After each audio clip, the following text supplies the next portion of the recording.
Hi hello welcome back. ഞാൻ ഇന്ന് വന്നിരിക്കുന്നത് ലഞ്ച് പ്രിപ്പറേഷൻ്റെ മിനി വ്ളോഗുമായിട്ടാണ്. ഞാൻ ഇന്ന് ലഞ്ചിന് ഉണ്ടാക്കുന്ന ഈസി റെസിപ്പീസ് ആണ് കേട്ടോ. Simple and easy recipes. ആദ്യമായിട്ട് ഞാൻ ചെയ്യുന്നത് പനീർ കട്ട് ചെയ്ത് വെക്കുകയാണ്. പനീർ ഫ്രൈ ചെയ്യാനാണ്. പിന്നെ തക്കാളി പുളിച്ചാറ് ഉണ്ടാക്കാവുന്നവർക്ക് പുളിച്ചാറെന്നോ ഇപ്പോൾ ചട്നി എന്നൊക്കെ പറയാം. ഞാൻ ഇതിന് ചട്നി എന്നാട്ടോ പറയുന്നത്. കാരണം പൊടികളോ പിന്നെ വെളുത്തുള്ളിയോ ഒന്നും ഇടുന്നില്ല. ഞാൻ വെളുത്തുള്ളിയൊക്കെ ഇട്ട് മല്ലിപ്പൊടി മുളക് പൊടിയൊക്കെ ഇട്ട് എടുക്കുന്നതിനാണ് പുളിച്ചാറെന്ന് പറയുന്നത്. ഇത് ഞാൻ ചട്നി എന്നാണ് പറയുന്നത് കേട്ടോ. അതിന് വേണ്ടി തക്കാളിയും ഉള്ളിയും പച്ചമുളകും അരിഞ്ഞെടുക്കുന്നുണ്ട്. ഞാൻ എല്ലാ കറിക്കും അധികമായിട്ട് ഉള്ളി ഇടും കേട്ടോ. അങ്ങനെ ഞാൻ എടുത്തിട്ടുണ്ട്. പിന്നെ കൂടാതെ മഷ്റൂമും കൂടെ അതിൻ്റെ ഇടയ്ക്ക് അത് കഴിഞ്ഞ് അരിഞ്ഞെടുക്കുന്നുണ്ട് കേട്ടോ. ഇത് ബട്ടൺ മഷ്റൂമാണ്. പിന്നെ ഇത് നമ്മൾ മസാലയൊക്കെ വെക്കാനാണ് നല്ലത്. എന്നാലും ഇന്ന് ഞാൻ തോരൻ വെക്കാമെന്ന് കരുതി. അതിൻ്റെ ഇടയ്ക്ക് ഞാൻ രാവിലത്തെ എൻ്റെ ബ്രേക്ക്ഫാസ്റ്റ് കഴിക്കുന്നുണ്ട് കേട്ടോ. പിന്നെ നമ്മുടെ കോൺഫ്ലെക്സില്ലേ, അത് വെച്ചുള്ള ബ്രേക്ക്ഫാസ്റ്റാണ് കഴിക്കുന്നത് കേട്ടോ. അത് കഴിഞ്ഞ് ഞാൻ പിന്നെ തോരൻ വെക്കാൻ വേണ്ടി തേങ്ങ ചിരക്കി എടുക്കുന്നുണ്ട്. കൂൺതോരൻ വെക്കാൻ വേണ്ടി അരപ്പ് തയ്യാറാക്കുകയാണ്. അതിനുവേണ്ടി ഒരു മിക്സിയുടെ ചെറിയ ജാർ എടുത്തിട്ടുണ്ട്. അതിലേക്ക് തേങ്ങ ഇട്ട് കൊടുത്തിട്ട് ഉള്ളി, പച്ചമുളക്, ചെറുജീരകം, മഞ്ഞൾപ്പൊടി അതൊക്കെ ഇട്ട് കൊടുത്തിട്ട് അതിൻ്റെ മുകളിൽ ഒന്നുകൂടെ ഒരു ലെയർ തേങ്ങയും കൂടി ഇട്ട് കൊടുക്കുന്നുണ്ട്. ഞാൻ പെട്ടെന്ന് അരഞ്ഞ് കിട്ടുന്ന പോലെ എനിക്ക് തോന്നിയിട്ടുണ്ട് നടുക്കായിട്ട് പച്ചമുളക് ഉള്ളിയൊക്കെ ഇട്ട് കൊടുക്കുമ്പോൾ. എന്നിട്ട് അതിട്ട് അരപ്പ് തയ്യാറാക്കി എടുക്കുന്നുണ്ട് കേട്ടോ. അതവിടെ മാറ്റി വെച്ചതിന് ശേഷം പിന്നെ ആ ജാറ് തന്നെ ഒന്നുകൂടെ കഴുകിയെടുത്തിട്ട് പനീർ ഫ്രൈ ചെയ്യാൻ വേണ്ടിയുള്ള മസാല തയ്യാറാക്കുന്നതാണ്. അതിന് വേണ്ടി ഇഞ്ചി, വെളുത്തുള്ളി, ഉപ്പ്, കറിവേപ്പില, മുളക് പൊടി, കാശ്മീരി ചില്ലി, ഗരം മസാല, പിന്നെ കുറച്ച് വെളിച്ചെണ്ണയും ഒരു ടേബിൾ സ്പൂണോളം സോസും എടുക്കുന്നുണ്ട്. എൻ്റെ ഇവിടെ സോസ് തീർന്നിരിക്കുകയാണ് കേട്ടോ. അതുകൊണ്ടാണ് ഇങ്ങനെയൊക്കെ പിഴിഞ്ഞുകൊണ്ടിരിക്കുന്നത്. എൻ്റെ കയ്യിൽ വേറെ കുപ്പി പൊട്ടിക്കാത്തതുണ്ട്. എന്നാലും അത് പൊട്ടിച്ചെടുക്കാനുള്ള മടി കൊണ്ട് ഞാനിങ്ങനെ കാണിക്കുകയാണ്. പിന്നെ അതിലേക്ക് മഞ്ഞൾപ്പൊടിയും കുരുമുളക് പൊടിയും കുറച്ച് വെള്ളവും കൂടെ ചേർത്ത് അരച്ചെടുത്ത് വരുന്നുണ്ട് കേട്ടോ. ആ അരച്ചെടുത്ത അരപ്പിനെ പിന്നെ പനീർ കട്ട് ചെയ്ത് വെച്ചിട്ടില്ലേ, അതിലേക്ക് നല്ല രീതിയിൽ തിരുമ്മി പിടിപ്പിച്ച് വെക്കുന്നുണ്ട്. തിരുമ്മി പിടിപ്പിച്ച ശേഷം അതൊരു അരമണിക്കൂർ ഞാൻ അവിടെ റെസ്റ്റ് ചെയ്യാൻ വെച്ചിട്ടുണ്ട്. ആ നേരം കൊണ്ട് നമുക്ക് തോരനൊക്കെ വെച്ചെടുക്കാം.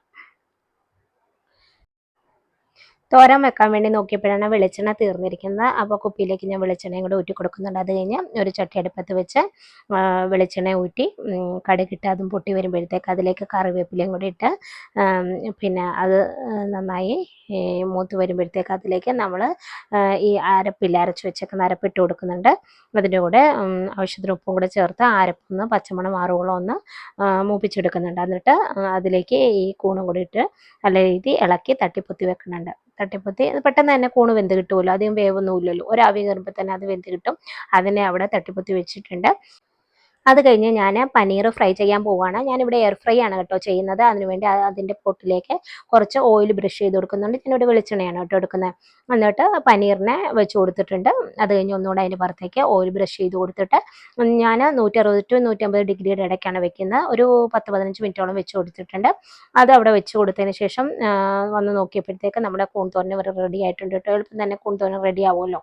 അങ്ങനെ അത് റെഡിയാക്കി അത് ഇറക്കിയ ഉടനെ ഞാൻ തക്കാളി ചട്നിക്ക് വേണ്ടി ചട്ടി വെച്ച് കൊടുത്തിട്ടുണ്ട്. അതിലേക്ക് ഓയിൽ ഊറ്റുന്നുണ്ട്. അതുപോലെ കടുകും കരിവേപ്പിലയും പൊട്ടിച്ചെടുക്കുന്നുണ്ട് കേട്ടോ.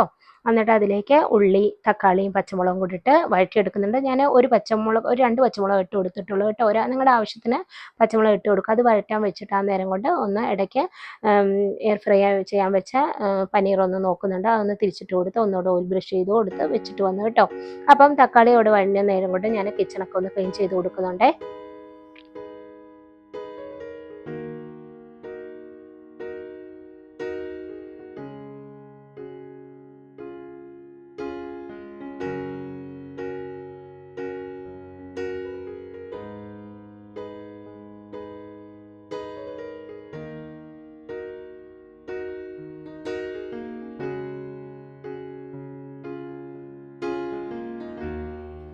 കിച്ചൺ എല്ലാം ക്ലീൻ ചെയ്ത് കഴിഞ്ഞപ്പം തക്കാളി പുളിച്ചാറ് ഏകദേശം വഴണ്ടി വന്നിട്ടുണ്ട്. അപ്പം അതിൻ്റെ ഇടയ്ക്ക് ഞാൻ കഞ്ഞിയും വടിച്ചിട്ടിട്ടുണ്ട്. അതിലേക്ക് ഞാൻ 1/4 ടീസ്പൂൺ മഞ്ഞൾപ്പൊടിയും ഒരു നുള്ള് കുരുമുളക് പൊടിയും ഒരു 1/4ൻ്റെ പകുതി മുളക് പൊടിയും ചേർക്കുന്നുണ്ട്. വേണമെങ്കിൽ ചേർത്താൽ മതി കേട്ടോ. അത് നല്ല വഴണ്ട് പച്ചമണം മാറുമ്പോൾ അതിലേക്ക് വെള്ളം ഊറ്റി തിളയ്ക്കാൻ വെച്ചിട്ടുണ്ട്. അപ്പോഴേക്കും ഫ്രൈ റെഡി ആയിട്ടുണ്ട് കേട്ടോ.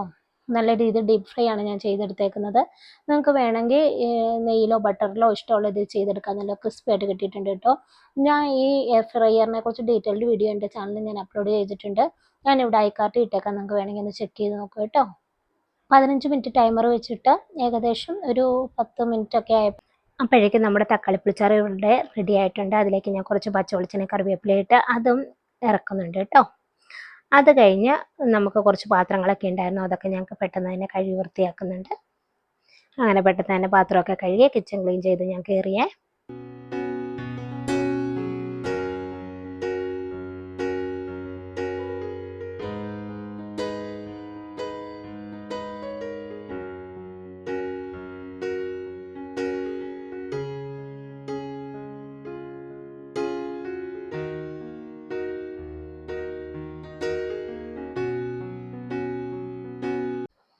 ഇതൊരു വൈകുന്നേരം ആയപ്പോൾ ഞങ്ങൾ പുറത്ത് പോയതാണേ.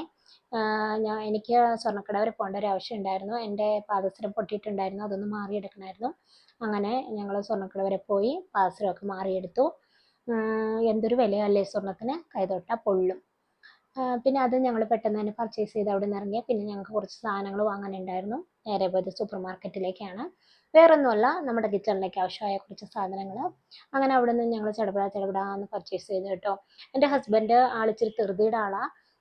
ആൾക്ക് എല്ലാം പെട്ടെന്ന് ചെയ്യണം. അങ്ങനെ ആളുടെ കൂടെ കൂടി ഞാനും എല്ലാം ചടപടാന്ന് ചെയ്യാൻ പഠിച്ചു കേട്ടോ. അങ്ങനെ ഞങ്ങൾ പടപടാന്ന് എല്ലാ സാധനങ്ങളും അവിടെ നിന്ന് പർച്ചേസ് ചെയ്ത് ബില്ലും പേ ചെയ്ത് അവിടെ നിന്ന് ഇറങ്ങി കേട്ടോ.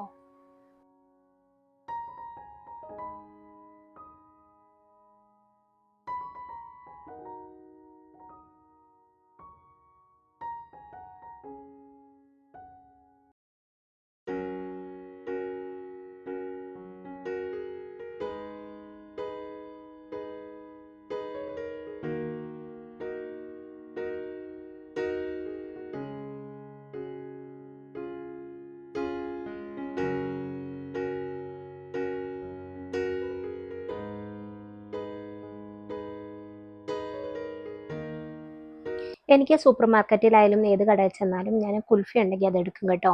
എനിക്ക് കുൽഫി ഭയങ്കര ഇഷ്ടമാണ്. ആർക്കൊക്കെ കുൽഫി ഇഷ്ടമാണെന്നൊന്ന് കമൻറ്റ് ചെയ്യണേ.